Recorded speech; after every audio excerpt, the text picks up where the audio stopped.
Welcome back to today's final splash of paint, where it's time for us to rejoin our resident bookworm, Henry Malt, as he delves between the covers of another artistic read available from the SAA library.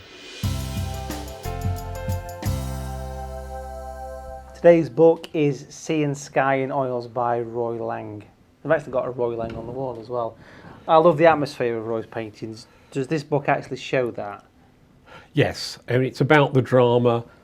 I think we ought to say occasionally perhaps a bit of melodrama, but that's a subjective thing, exactly what point the one tips over into the other. Yeah. But they're not calm seas. That's the drama, even on the sort of more placid scenes, they've still got the atmosphere there as well. And I think that's something what all artists want to achieve. I mean, this painting is absolutely awesome. It's very powerful, like you say, a bit melodramatic, but it works, and it's a nice picture. It is a sky, isn't it? It is. It's a very. We can safely say that's a sky. It's all about the sky. Is the book a tutorial-driven book? Yes. Lots of hints, tips, several demonstrations. I can't quite believe it's only 64 pages. He's absolutely packed. Is it? Well, it's the only book that he's done. Yeah. And I think he's packed everything into it. Yeah. Which is a great shame, because it's been a consistent seller. And I can't help thinking that he's got nothing else to show. Well, there must be. He must have another book in him. He's a very established artist, Roy, really is. I mean, there's some things that don't quite work so well. For example, the lightning bolt crashing down to the sea has got that sort of strange feel about it.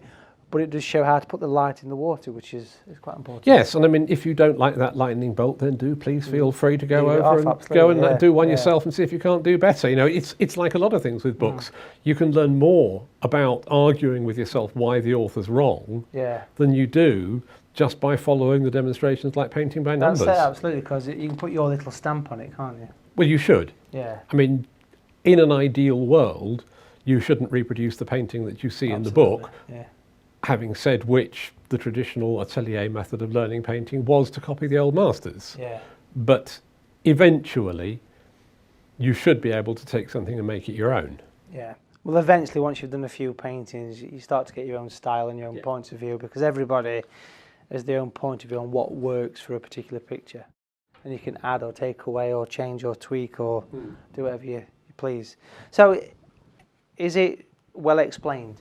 It's extraordinarily well explained. Yeah. And you land up at the end, and you just think, if they doubled it to 128 pages, which, I mean, actually these days they probably would have, I don't think they'd have got any more in. Yeah. I think by doing it in a short length like that, it concentrates it. So it's actually good value for money then? Oh, in terms of value for money, it's extraordinary. And how would we summarise this one? The subject, nailed. Nice one. Thanks very much, Henry. We'll see you very soon. Thanks, Matthew. Thanks, Henry. Certainly a compact book there, packed with drama, powerful atmosphere, tutorials, hints and tips, and definitely the perfect edition for any artist library. Okay, just got time to delve into the Splash of Paint postbag to answer a few more of your artistic questions. Let's start off with this one from Brenda Dawson, who asks, what's the best way to sharpen pastel pencils? I've been using a regular pencil sharpener, but the pastel breaks off before I can finish sharpening. Can you give me any suggestions? Well, Brenda, we can. And we've actually spoke to our good friends at Derwent to get the answer from one of the world's leading pencil manufacturers. And they tell me that because pastel is very soft and fragile, it's not appropriate to use a traditional pencil sharpener. A craft knife is a useful way to sharpen, but Derwent have developed their own pastel pencil sharpener that has a shorter barrel to prevent the point from breaking. And the second question today comes from Barry Bradshaw, who says, hi Matthew, can you tell me more about the green-handled stippling brush that you used to create trees in previous episodes? Well, I can do a quick demo of this for you. I've actually prepared a little winter tree and a bit of a green sort of hill there. And I'm going to show you the three brushes. Now, basically, these brushes have been around for quite some time, and I designed these a while ago.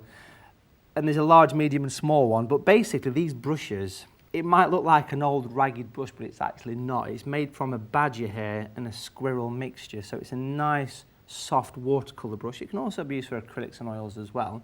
But if you look at the brush, you can see a bit of an angle to it. It's got a slope on the top, which is really what makes it quite special, because that angle, for me, as a natural painting angle, so it's giving you the flat part of the brush for stippling.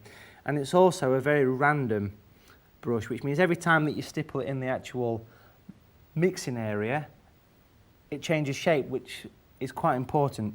Best way to use it, clean it, and just get a bit of tissue or something and wipe the excess water. It's best off not having too much water on this brush. I've got some green mixed from yellow and blue. I've used aureolin and natural blue for this. I tend to mix it round and then tap, and that picks enough colour up, and it gives me the nice spiky edge there on the brush. And just to give a bit of a gentle tap, you can see it puts the leaves of the tree, turning it from winter to spring. Of course you could use autumn colours, that sort of thing. So it's very useful, and it's just gentle taps really.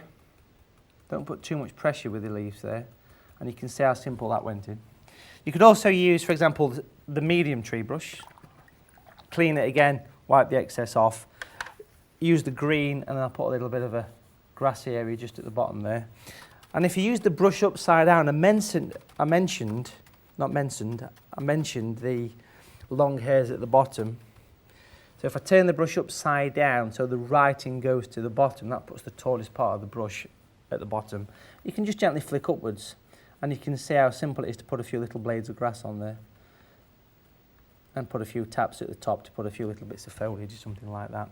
The smallest one, it's the same brush, it's got the angle, it's just smaller. This for me is perfect for doing distant fields. So if I use the same green, maybe put a bit of grey in it to make it darker. It's just a nice way of adding the sort of little hedgerows. And it's a tap, it's a stipple. Again, you can turn the brush upside down to get a sharper edge because of the angle of it. But you can see just how simple it is to do the little fields, put a few dots in the middle to represent a few trees. But pretty much that's the brush. It's a very useful addition to anybody's watercolour paint box. Well folks, time to pack away today's palette and paints, but join us next week when experienced pastel artist Vic Bearcroft returns to demonstrate how to paint a stunning seascape at sunset. And we'll be journeying to the beautiful Cumbrian countryside to take a sneak peek behind the doors of the Derwent factory to see how their innovative products have been inspiring artists across the globe since 1832. I'll see you next week for another colourful edition of A Splash of Paint. If you'd like to receive a regular splash of paint, sign up to the SAA's free e-newsletter. Visit www.saa.co.uk